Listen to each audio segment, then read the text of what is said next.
to the Horror Hour. We all go a little mad. Forget you. You are undoubtedly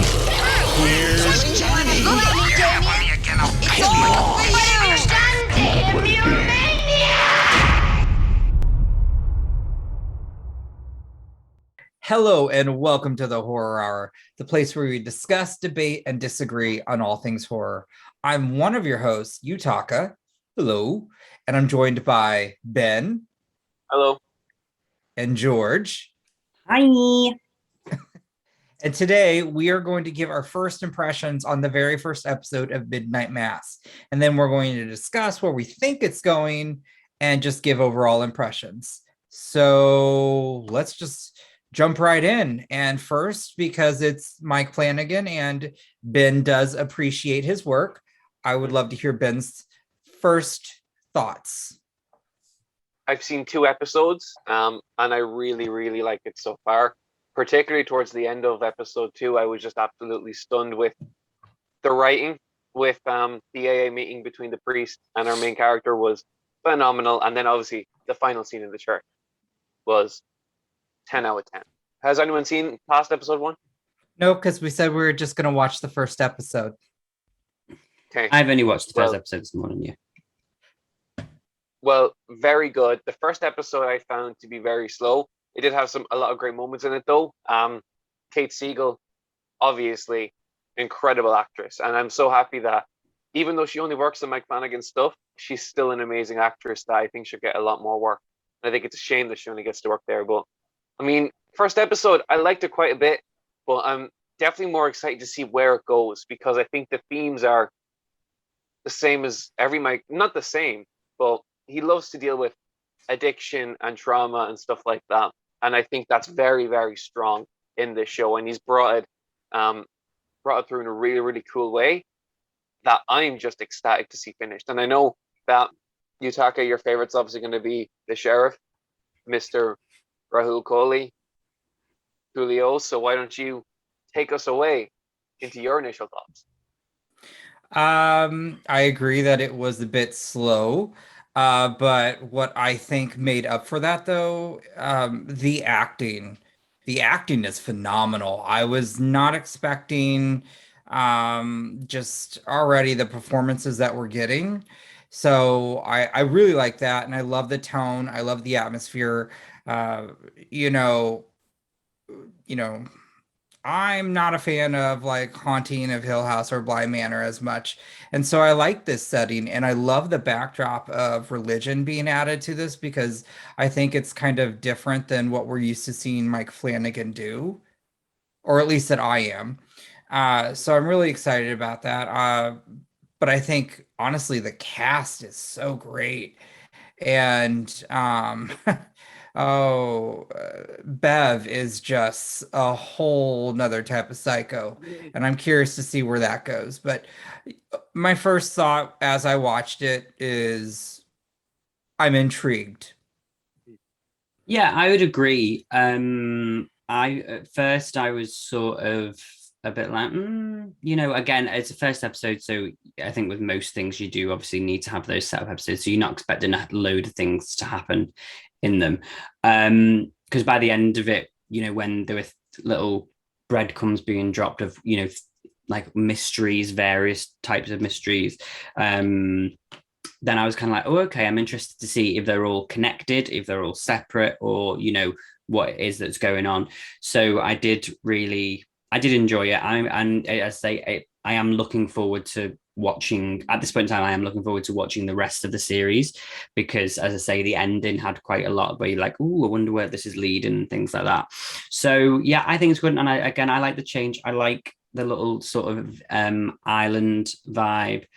It's definitely different, as you say, from what we've seen with some of Mike's work before. So I like it's very similar in a way to the houses, in the fact that although it is an island, because it's of course cut off from the rest of the world, it still has that sort of claustrophobia, if that makes sense, because all these, you know, it's still it's a core group of people that you're following. It's just obviously it's not one building, it is an island. So I'm looking forward to seeing where it goes. I don't know if I've got any characters that I'm like. I mean, I really like Ro, who plays Sheriff or Sharif, as the guy called him. To me laugh.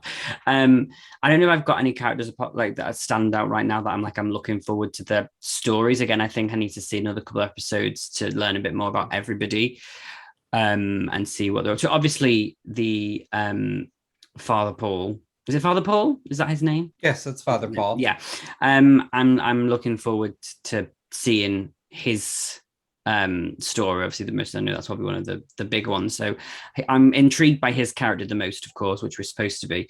But other than that, I mean, it took me 35 minutes into the episode to realize that unless I'm making it up, but the dad is Henry Thomas. Yeah. Mm-hmm. I didn't realize it. And I was like, it was only when they were in the church and the light was on him. And I was like, because I was thinking, I'm sure Henry Thomas was in this. I'm sure I saw him on the cast. And then I was like, oh my God, it's him. Like, those are really good. I don't know if it was prosthetics or if it was just like he'd gained weight and, you know, it was just makeup and stuff for the role. But he's great in everything anyway. I really like Henry Thomas. So true, yeah. I'm really looking forward to seeing. I think he's quite an interesting character, and to see the dynamic between him and his sons. And I really liked the mum as well. I thought she seemed really nice. And yeah, as you say, Bev is given me very much the woman in The Mist in the right. Oh yes, that's a great way to say it. That was the vibe, and I'm sure we might get a bit more of that. Although she seems to be cottoning on though to whatever obviously there is something about Father Paul. And yes. You know, at the end she was kind of like, oh, so I'd be interested to see if she ends up like sticking with him for whatever happens, or if she ends up, you know, going the other way. So, but yeah, overall, I did enjoy it. I wouldn't say, oh my God, it's amazing, but it's definitely piqued my interest for sure to see where it goes. Okay. All right. So then those are our first thoughts. We'll think about that. We'll ruminate on it. Where do we think it'll go then from here? Where do we think, with the mysteries we saw, with the characters we were introduced, the setting we have, where do you think we're going to go with this?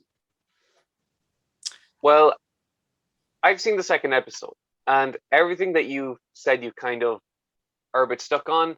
The first half of the second episode is honestly pretty boring, but you will be hooked by the end of episode 2. I cannot wait to get back to watching it, because the mystery and the characters, some storylines in particular, the way episode 2 ends, I was almost crying. It was just phenomenal. And Mike Flanagan is one of the only people who's able to get that out of me. Bly Manor in particular was really, really effective. Now, where do I think it'll go from where I am is I have zero idea. I am astounded at how it's keeping me on my toes. So I can't wait for you to get past episode 2 to catch up. I couldn't help myself last night. Couldn't stop. But now I really, really can't stop. I'll probably finish it today. So I'm really, really excited. Good. No, that's great. George?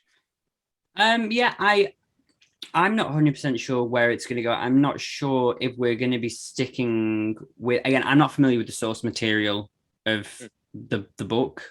Although I know that Mike Flanagan's put it in about 2 or 3 of his projects. I know that it's like, this is what he's always wanted to do. So I think that's really nice that he's finally been able to do. He's a huge fan. Yeah. And I would be interested, you know, I mean, obviously I've only seen the first episode, but we'll see how it goes. But I think I would be interested in reading the book. I think it could be quite an interesting read. But for me, I'm not sure whether it's going to go down the supernatural route, because obviously there are elements of that. But I think that could just be a red herring. And I think there is more to the story. And I think it's going to be more based in reality, which is probably even more scary. Like, you know, with religion, I don't think it's going to be like we're going to get like, you know, Damien or the devil coming out of or anything, but I think it could be a really interesting about maybe how, you know, organized religion, small places, and the creations of cults and things like that. I don't know. It's just what I'm going. It could be completely different, but I kind of like to go with that. So I think for me, I think there will be times where they're playing on, is this some sort of supernatural, paranormal, some sort of thing? But I do think that it's going to be a bit more based in reality, and it will be like they're going to kind of, I hate the word because these are some Game of Thrones and they ruined it, but subvert expectations. I think it will do that for sure. So I'm really looking forward to it. And yeah, I do think like after we've watched this, I'll probably will go and watch the next couple of episodes, and tomorrow I'll definitely finish it. I will have it finished by the weekend, so I am looking forward to it. But yeah, again, I think, yeah, that's my thoughts. I think it's going to be more based on reality than supernatural, but I guess we'll see. What about you, Yutaka? Okay, so are you guys aware of the story, or at least of Stephen King's Needful Things? No, I'm sorry. Needful Things. I have the book and I never read it. You should. It's really good, but I kind of get those vibes from this, that I agree there's going to be more. I wouldn't. I think we're gonna discuss in this what we're gonna see are like angels and demons kind of thing. I think that's going to come into play, kind of so much because of like at the end of the first episode, all those dead feral cats. I'm just, you know, that was odd. But I truly do feel like they're going to kind of go into more religious route. And I think part of it, and I think the real horror, as you kind of already mentioned, is going to be the cult-like mentality that spreads throughout the town. And I think you're going to have eventually either Father Paul, or I just don't trust this Bev Keane character. By the way, I saw an interview with her, completely different. Her acting is incredible, like night and day from the two. Like I didn't realize that was her. So I was just like, wow. But I truly feel that that's really the route we're going to stick with religion. I feel like. I just think, and in Needful Things, basically, the devil or someone like that comes to town and he gives everybody everything they ever hoped for, but in return, he gets something back in a sense, but he turns them all crazy, kind of thing. I don't know that if that's going to happen here, but I just see that things are going to happen in this town that I guess. It's just there's got to be a religious upbringing, but you've got to have some acts that will do that. And so I think that's what we're going to see. And I'm excited because I think as the sheriff being the only Muslim on the island, I think that's going to come into play. Really do. Which I love. I think everything right now in regards to religion and actually just all the characters, like Ben, the first episode was slow, but you're not going to believe this when I say this. I would give it a 10 out of 10. I was shocked because I liked that he is doing something different than we're used to seeing. And these characters and the acting was simply phenomenal. And so I couldn't take my eyes off the screen from anybody who was on the screen, really. I think Kate Siegel's amazing. You know, Annabeth Gish as well is great. Absolutely, exactly. I'm so happy to see her back on TV. So yeah, I really liked it, and I want more. I think we'll see more, but that's where I think we're going. So I hope. My thoughts are, though, I don't want a happy ending. I'm just saying that right now. I don't want that. I don't think this story to me just doesn't. This seems like it's going to be a very dark story, which I like. But I think it's going to be an emotional one. So Mike Flanagan is not famous for happy endings. Yeah. Well, he's also not famous for selling the ending. Sorry, Ben, but I personally disagree. I know. I'm just throwing that out there. I think me and George are kind of on that same page. So I have hope. I can say I've enjoyed this first episode versus all the other ones of his series. Like, I really enjoyed this, and I really cannot wait to see where it goes. That's just my thought of where it goes. How close I'll be to that, it'll be interesting. I could be completely far off too. But I can't wait for you two to get through to episode 2. That's going to be really, really fun. Please text whenever you do. That'll be. I'll watch it after fun. this. We'll do that, but I mean, it's not like you'll respond. Apologies. I have been very, very sick. Not my fault. I can't go out. I'm sick. Yeah. So yeah, I think that's where we're at now. And I think what we'll do is we'll end here, because what we're going to do is we're going to finish the series, and then we're going to regroup and see, one, if our predictions were right and how we feel about the series. And also, will I get a shirtless scene from Mr. Sheriff Hassan? With that, let's leave it there, and we will see you all probably within the next few days, probably next Tuesday, where we will. We're gonna re-edit for them. this. It'll be the same day. Yeah. Oh, will it? Okay. Yeah, Well, then we're gonna take see you this very break, Yeah. and when we come back, It will have been a few days, and we'll all look different, and we'll all feel different. So yes, be right back, guys. Don't forget to follow us on Twitter and Instagram at The Horror Hour TV.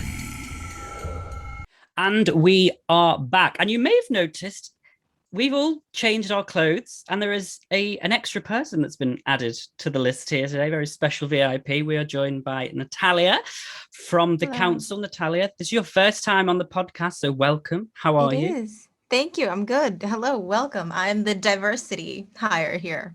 Yes. Um, we needed a female. you need a female. You needed a lesbian. What else? Exactly. So That's all you need. we've got that all sorted. So as we said before the break, we had only watched the first episode at that point. Well, Ben had watched 2 because he was sneaky, but we've all now finished Midnight Mass, and we're all going to talk about what we thought of it as a whole. So we'll all go around, we'll kind of take 5 minutes each to give our thoughts, and then in between that, we'll all sort of chip in on what we thought of everybody else's opinions, because what's better than giving your opinion on someone else's opinions? Nothing. So without further ado, Natalia, seems you're the guest here today. Let's start with you, and you're also a Mike Flanagan fan. So, Midnight Mass, what did you think?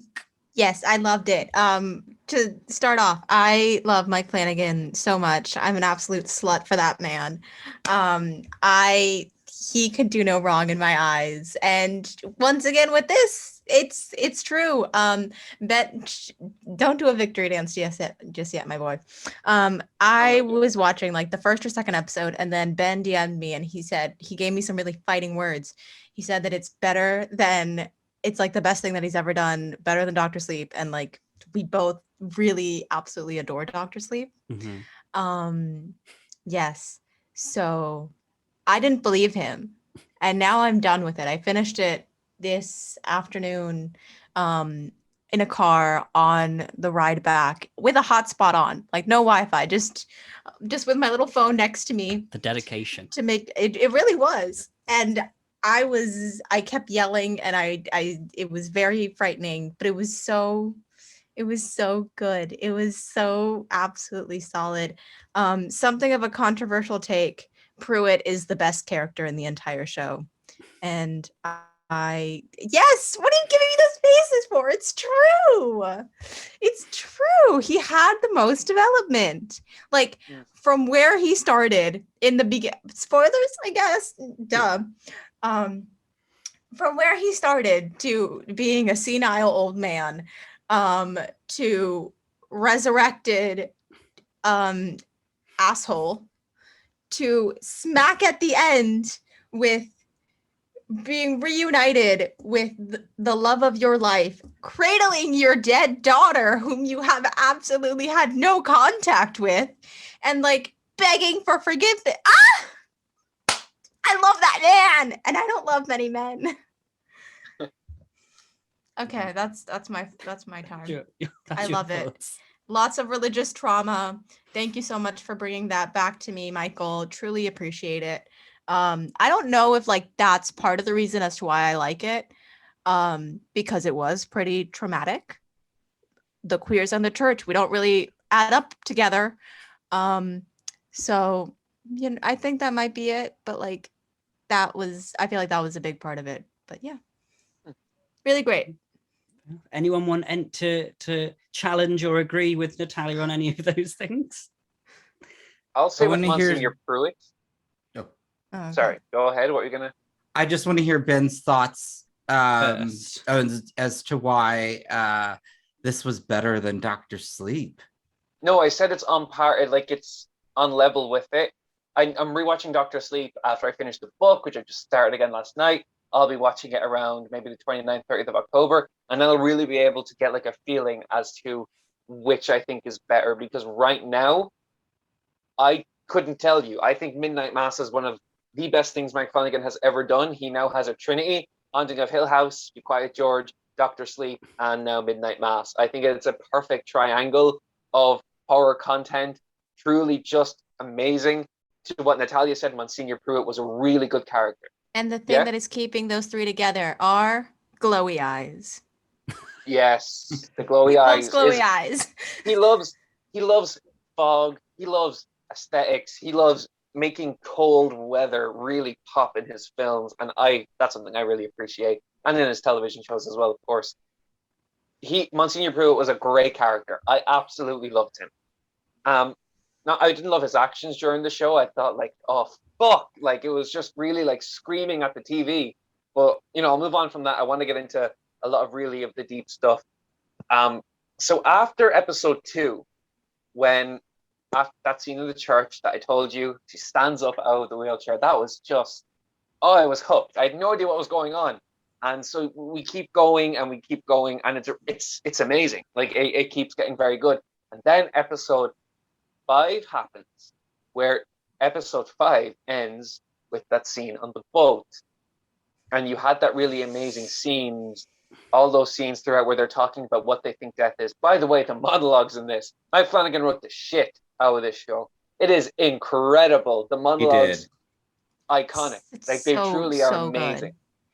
So that's another thing. But that scene on the boat where like it's so sad, and then he's talking to her, and the sun's slowly rising, and the stars they're going away. And, we see him finally take the hand of that girl who he killed. And that's a really beautiful scene. And then we cut to Kate Siegel just screaming.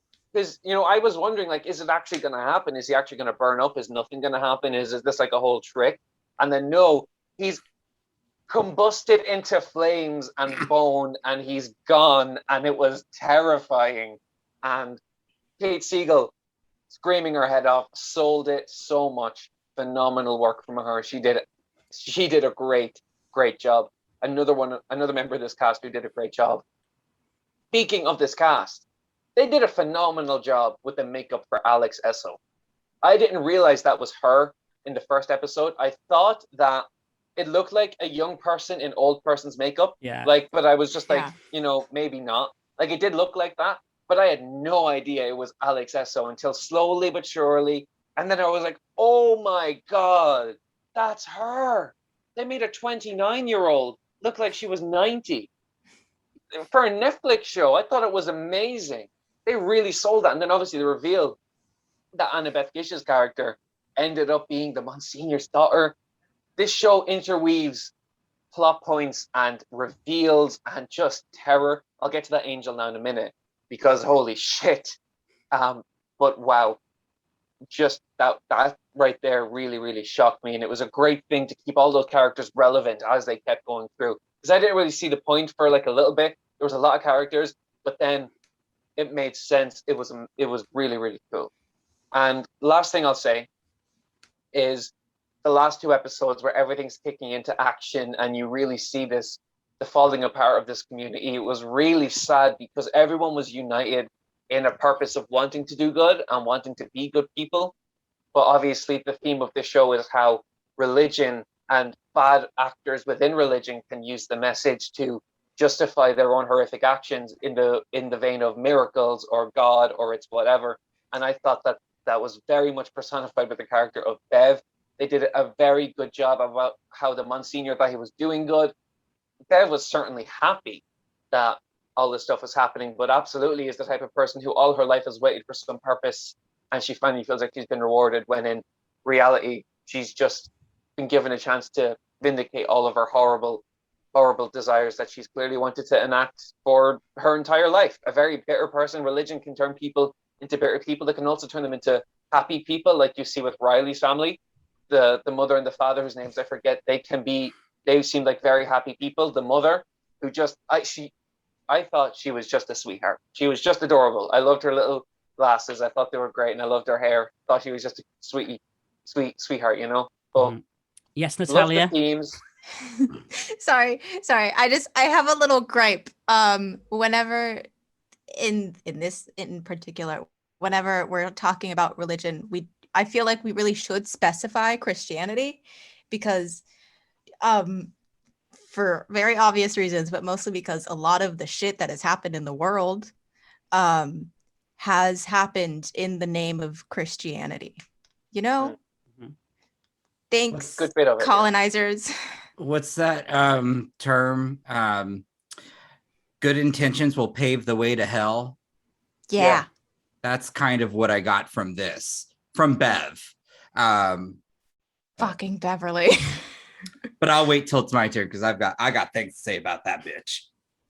Don't we all? But she was played amazingly, and that actress is really, really good. She was in Hush very briefly, but she was very effective in Hush. Wasn't she the friend that got shot? Yeah, I watched Hush the other Killed. night. She wasn't shot. I think she was Such a stabbed. film. I think in the end, She died. maybe shot her with an arrow. She got died. shot with an arrow, yeah. She died. Excellent. She was the friend that died. kill. And she was the one who was holding the book. And isn't it funny that obviously Thingo, isn't it? What I can't remember that girl's name, but you all always wank over Kate Siegel. That she was holding that she wrote Midnight Mass, the book, in that version. Which That was really nice. good. Anyway, Truly sorry. is a fan. So I'll just finish up by saying I really love this show. It was very addictive after the first episode, which I thought was a little bit slow, and the second episode, which I thought dragged a bit. Once you got to the scene in the church, I was hooked, couldn't stop. I'm telling all my friends to watch it. There's that one little image, in the sheriff, your man, Rahul's house, and he's turning off the light in his son's bedroom, and then in his window, sees the little face of the thing, and you don't know what it is yet. That was the most effective jump scare in the entire thing. There was obviously moments where I was screaming at the TV, like when in the cave with the Monsignor, I was like, wow, I was screaming. I was like, oh no, couldn't deal. It was very effective. This show overall was very effective. Its message is, I think, very respectful of religion, while also being a deep criticism of something that I think Mike Flanagan's obviously very passionate about. He provides great context to it, and I just thought it was very effective, and I hope it gets some awards attention by the time the Emmys roll around. If the Golden Globes were still a thing, I do think it would have a chance, but they're not. I think they're going to happen, but they're just not going to be aired. So they're just going to be irrelevant. Interesting. Well, good for Mike Flanagan. He did a great job. Back to form again after Bly Manor. And Yutaka, I'd love to hear your thoughts. I really, really would. Shit on Beverly for us. Yeah, so we all know I'm not like the biggest Mike Flanagan fan, because with George, I agree that he has issues with ending his shows. They either don't come together or they're very underwhelming. So with that, I would say this series changed my thoughts, because I thought this was a wonderful series. I thought it ended beautifully and heartbreaking. I mean, he pulled no punches with this series, and that's what I was really impressed by. I thought the writing was fantastic. I thought the villain, Beverly, was vicious. She was a bitch. And if you've ever seen the actress outside of that, she's gorgeous. So that blew me away in watching some of her interviews. But the one thing I have to highlight, though, out of anything, this cast sold it so much. Like Ben said, I would be really upset if there wasn't even nominations. And because it's a horror show, I don't know if that would happen, but it deserves that, if not wins. I thought every character had a standout moment. And I think and it's not really a gripe because I wanted somewhat of a happy ending, but I also knew I was like, I couldn't have a happy ending or else it would take away from everything that we've gone through. And the moment you're talking about, Ben, though, that was one of the, like, I was like, holy shit, when Riley was on the boat, I was screaming and I almost had tears in my eyes. And I thought it was so beautiful and also horrifying. Like Mike Flanagan did something I can't say I've seen in some of his other shows, is that he really did a great job of just teetering through just true raw emotion and then true fear. And I really liked it. And that jump scare you're talking about, Ben, that got me too. And that's how I was like, oh, damn. Okay. All right. I love the conflicting religion. I don't know. I can't say how much this made me somewhat of a fan, because I really thought I just thought this was beautiful. There's no other way to describe that. As I was watching this, I'm like, damn, the looks, the acting, the writing, the story. I did kind of have a feeling about the vampire situation. I was like, maybe not. However, I thought I'd be annoyed. I wasn't, because it wasn't like AHS vampires, because that was shit. This was actually so well done. And the way that the whole story and the integration, and then just basically the corruption of the entire island, I was just like, oh, wow, this was deep. This was, I can't believe I'm going to say it. This was perfect. Got him, boys. This really was. And Ben and Natalia can attest to how I truly am not a Mike Flanagan fan. No, it's true. But this definitely, I'm not going to look at his other work. I'm just going to look at this. And this as a whole, from beginning to end, was so well done. I loved everything. And I think his cast, I think Kate Siegel finally for once shined, in my opinion. Like, I like her, but I think her acting has just, it's vastly improved. And I'm so used to seeing Rahul do comedy, and to see him do just straight drama was also another delight. So there's just like things that I'm used to seeing from actors and actresses, and everything was just elevated to give you just a beautiful, haunting story. And I loved it. And Bev is like the wicked witch of, like, is it the East or the West? Who got the house dropped? East. Yeah. She deserves a house dropped on her. I get that. I will say I felt for her, because I think in her mind, she was doing what she thought was right, even though what she was doing was horrible. Like all those women that stand outside abortion clinics. That's Bev. That's Yeah. her. That's They Bev. think they're doing right, but they just, and you try and explain. Anyway, that's another story. But yeah, what you were saying, I agree. Yeah. So, but yes, I really did. I would recommend this for folks to watch. And it is, for me, I couldn't binge it because I thought the themes were very heavy and well done. And I wanted to take a step away and kind of process that. But it's definitely a show that should be watched. So that's mine. I feel like a gripe that some people are going to have is that it was really slow and it was like a little boring. I put that one in little hidden air quotes. I have a counter argument to that. We are on a tiny ass island with a tiny ass group of people. There's bound to be some monotony. Like, we really should expect the kind of like the draw of it and everything. Like, don't expect to have a show that is set in an extremely isolated, very, I'll use the word conservative area, and expect it to be like really fast paced. It's meant to kind of lull you in and give you little bits and pieces of all of these characters, because it's an extremely large cast. Mm-hmm. But yeah, Have some patience. That's what I'll say. But the isolation, though, that adds to the horror aspect of horror, in my opinion. Definitely. Yeah. I feel like that was really tacked on, especially in the end with fucking Nosferatu flying away. They dressed him up. They dressed him up. That was the cutest fucking thing in the whole show. They That was dressed up terrifying. friggin' Satan.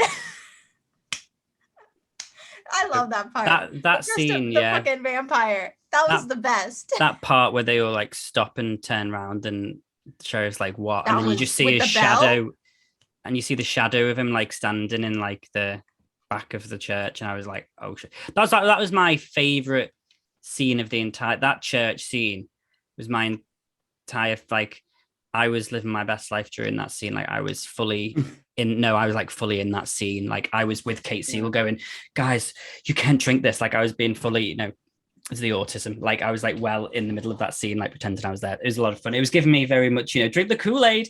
It was very good. And it was really, I was like really sad. And I was like, there were times in the show, because first of all, I would like to redact that something I said in the very first part of this, which was, I think this show is going to be grounded in reality, because I couldn't have been more. There are vampires. Like, yeah, I think it's going to be. Everyone's a vampire. Yeah, so that was a lie.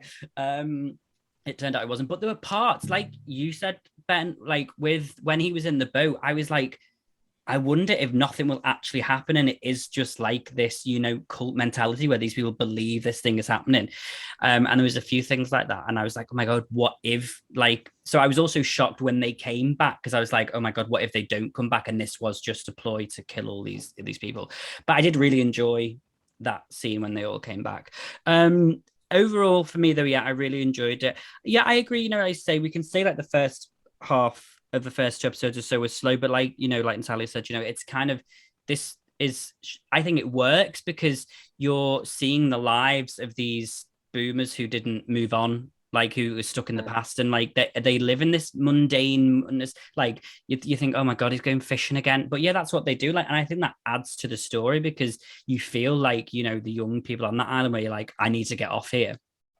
But yeah, episode, when she stood up, because I didn't realize I actually watched the trailer for this after I finished it, and I'm glad I never watched the trailer for this, because you see her stand up, you see her get up and walk, the girl in the wheelchair in the trailer, right. And I was like, oh, I'm glad that I didn't see that, because I was as shocked as Ben was when that happened. I was like, oh my god, this is crazy. And that's when I was like, okay, this definitely isn't based in reality.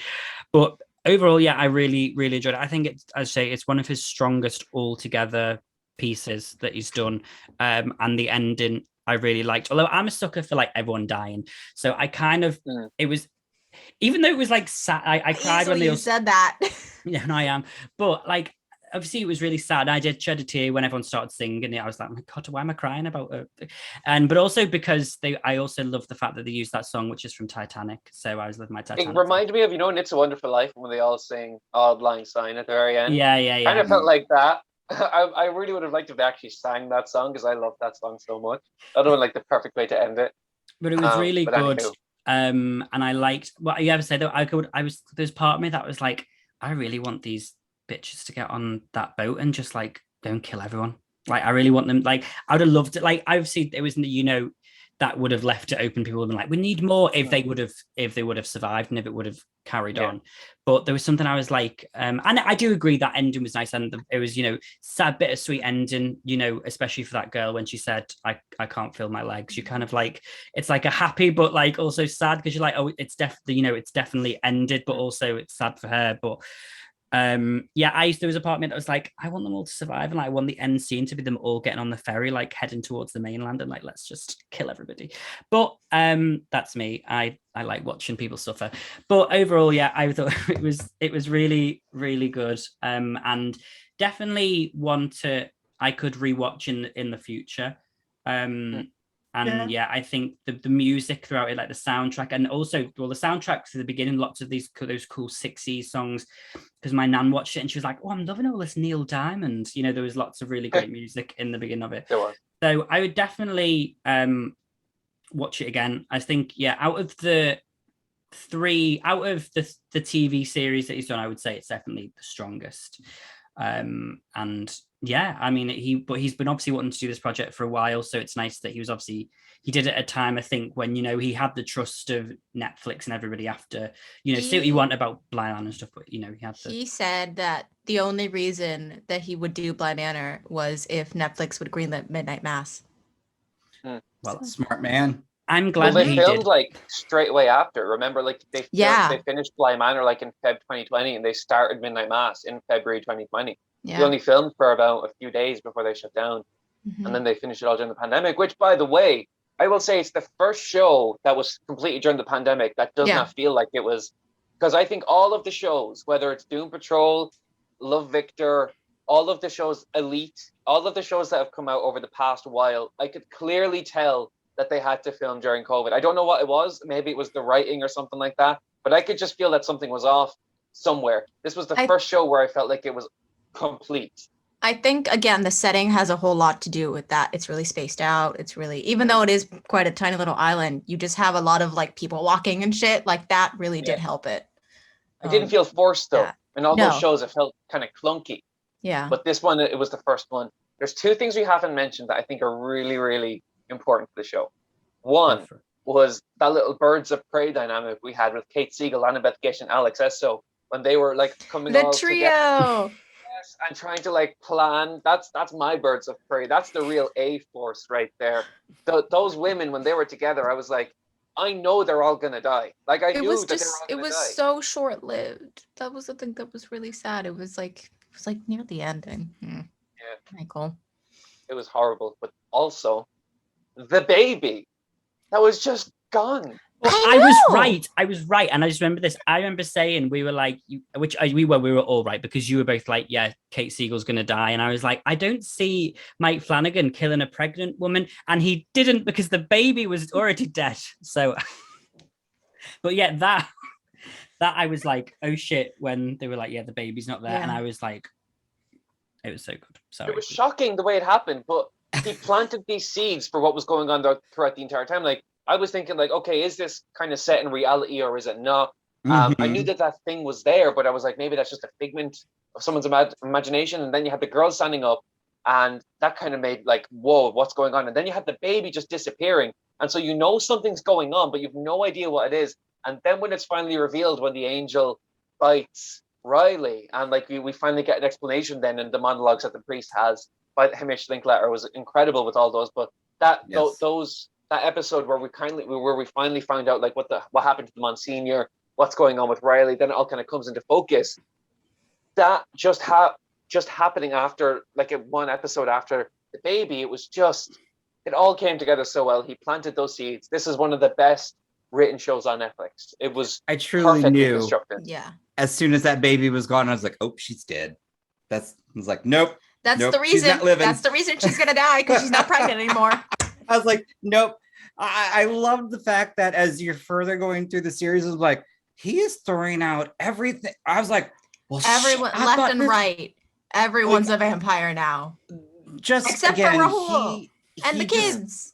Oh, don't even remind me of that. That broke my heart. Oh my God. The death and destruction in the show was he brutal. Really, there was just so much emotion in this show, and that's why I still, again, it's a perfect show. And the thing that I interrupted. No, I'm so like, I'm shocked that I like a Mike Flanagan production of all people from beginning to end. Yeah. And again, the thing that's really like great about this is that hello, shut up, I'm the guest. Thank you. Go on, Natalia. I was finished. No, I was trying to talk and then you just spoke over me. I love you. Big ass cast. Right. That's how we survive here. Yes, big ass cast. And you still feel for literally everyone except Beverly, because fuck her. True. Like, wow. Okay, wait. Question for everyone. Top 3 monologues. Okay. I can't remember them all. Yeah, I know. My number 3 is oh God, do I really? My number 3 is the last one with Kate, when she's dying. My number 2 is Monsignor and the mom. I don't remember what the hell her name is. Her. When Mildred. really? That's unfortunate. John and Mildred. That's my second favorite. The one where after Mildred just woke up after dying, and he was like, it was like his voice was all like hoarse and scratchy, and he was like, "You aren't a sin. Our daughter isn't a sin." Like and of course, number 1 is wood carving confession monologue, Monsignor Pruitt. Thank you for coming to my TED Talk. That one was so good because we got the visuals with the little wood carving, and then boom, he's a vampire. Love it. I can't even I will remember say- a lot of them. Next. Sorry, go I on, can't Ben. either. I can tell you my favorite one though. My favorite one I think was, because I can actually remember what, and I know vaguely some of them, but I can't remember if they're exactly monologues or scenes. But my favorite one I remember, which I just found really interesting, was the one between I should really know this character, between Kate Siegel and the other gentleman who Riley? Yes. And when they talked about what's after death, Yes. I really like that. I thought that was That really whole interesting. scene. And that was kind of like, really good. that's when I was like, oh, she's actually quite good. Like when she was talking about, seeing her daughter again and all that. So I thought that was quite nice. I was like, I can understand why people would want to believe in religion in that sense. So that would be my favorite anyway. I can't give a top 3, but my favorite would be that one. That scene was just heartbreaking. So Ben? and horrifying. For me, number 1, 100% is the scene between Joe and the girl who he shot. Well, And she forgave him. Oh, I forgot about that one. that was phenomenal. 100% my favorite. I do love what happens after death as well. I will say the entire scene, because Annabeth Gish and Rahul Kohli, when he's talking about being on the force, was very, very good. I went off. Oh, I had to pause it and just explain to my uncle like how I was about that. And then it was also her part where she was going through everything that was going on. I know you think I sound insane, yada, yada, yada. And then there was on the boat where Riley's talking just before he's gone, and he's like trying to explain everything to her. And it's just everything in the show is really emotional because it's finite. It's basically just like a piece of flash fiction. It's here and it's gone. And so the emotion, big things can happen like really close together. And it doesn't really undercut itself. There was a big emotional hook in every episode. There was the girl standing up. There was the Joe dying. There was his dog. Oh my God. There the was dog. Bitch. There was then the angel biting Riley on the boat, episode 6, and then obviously the way it ended, phenomenal. Everything had a huge hook. There was big emotions starting the episodes, at the end of them. So just phenomenal all around. The monologues were truly unmatched. Congratulations to Mr. Mike Flanagan. He truly has outdone himself. Nothing will ever shine on Aberstone. I think that's just beautiful, but we'll see. Well, the Attacker, before you give us what monologue you enjoyed, I also want to give the final question after this, which you can start with the Attacker as well, is if anybody hasn't seen this show, can you give us 1 or 2 sentences, everybody, starting with the Attacker after you give us that, why somebody should watch this show? Attacker, thank you. Ooh, okay. Well, I think, again, I'm pretty bad with the monologues as well, but Ben actually mentioned the one, and I didn't think about it until he mentioned it. But when, what was her name? I'm looking at the cast list. Was it Lisa? Mm-hmm. Yes. She's Lisa. the one. Okay. When she was forgiving him, I was just the raw, well, I keep saying raw much, but just that scene, and you could see that he was breaking down and she was still remaining strong. And it was just so like, oh, I feel it in my heart. Oh my God. And I mean, because that literally changed him in a sense. And because he had been holding on to all of that, which I get, but her forgiving him was so just gut wrenching and powerful, and I don't know, that would probably still be one of my favorites aside from Riley on the boat. That I think that's just going to be everyone's. That was a great scene, but to me, I just thought when she did that was such a good moment. It was. I really enjoyed that. But if you're going to ask why I would tell somebody to watch this show, I think you said 2 sentences, or what'd you say? Yeah, 1 to just 2. 1 to 2. I mean, I don't need a little monologue. blurb. Yeah. Yeah, I'm not going to give you a monologue. I would just say it's if you want, oh my gosh, I don't want to give a monologue. I'm just going to say, you know what? It's creepy. It has emotion, and it has a very good take on religion. And it's well written. There we go. And acted. And it looks pretty. There we go. Thank you. Natalia? If you want to relive some Catholic trauma, this is the show for you. It's stellar. It does a lot of things that you wouldn't necessarily expect, and also to be said about religion. I don't get why I'm really honing in on that part. It has a very large cast that you would usually be intimidated by, but everyone works very well with each other and alone separately.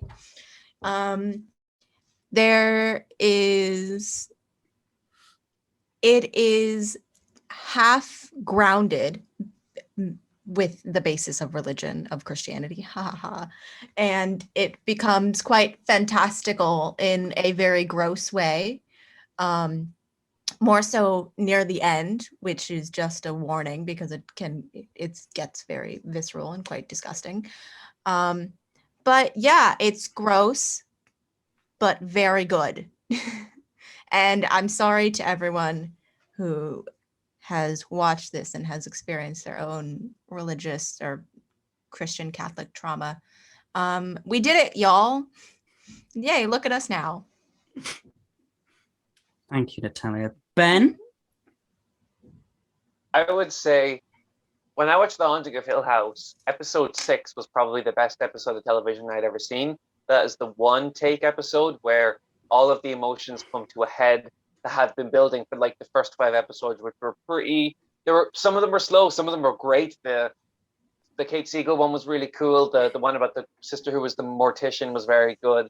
But it had been building and building, and then all the emotions came to a head and they bursted open in that scene. Midnight Mass is basically that episode 7 times over, but one of them in particular, I can't remember which episode it was, 3, 4, or 5. It was one of those. Can't remember which one, but one of them, as I was watching it, and when I finished it, I said, that matches The Haunting of Hill House episode 6, which up until then was my favorite episode of television of all time. And now I think, I can't remember which one. I'll get back to y'all. I think it was episode 4, because I think you messaged me and said that it was that one. Right. Okay. So it's that one. Truly unmatched emotion bursting through the seams.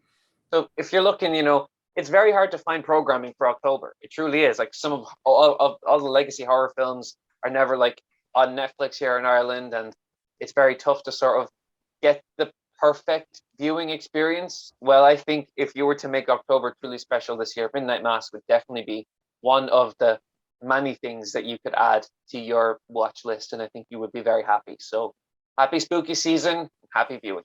Happy spooky season. It's spooky time. And mine would be, if you are interested or enthralled by the next sentence I say, then this show is for you. And that sentence is, the greatest trick the devil ever gave was convincing you that he was God.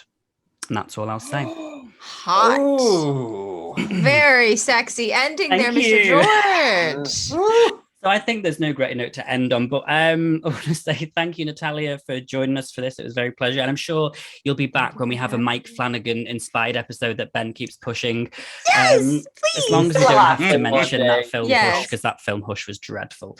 It was so bad. Like, it's really God, you're poorly- such a man. This is really why British poorly people, directed. No one likes them. No, it's really Poorly there's directed. no horror Oh. in it. It's all really anyway. But It's because Wow. you're a guy. Why? Nobody asked. I think we can move on and get to the outro. Hold on. No.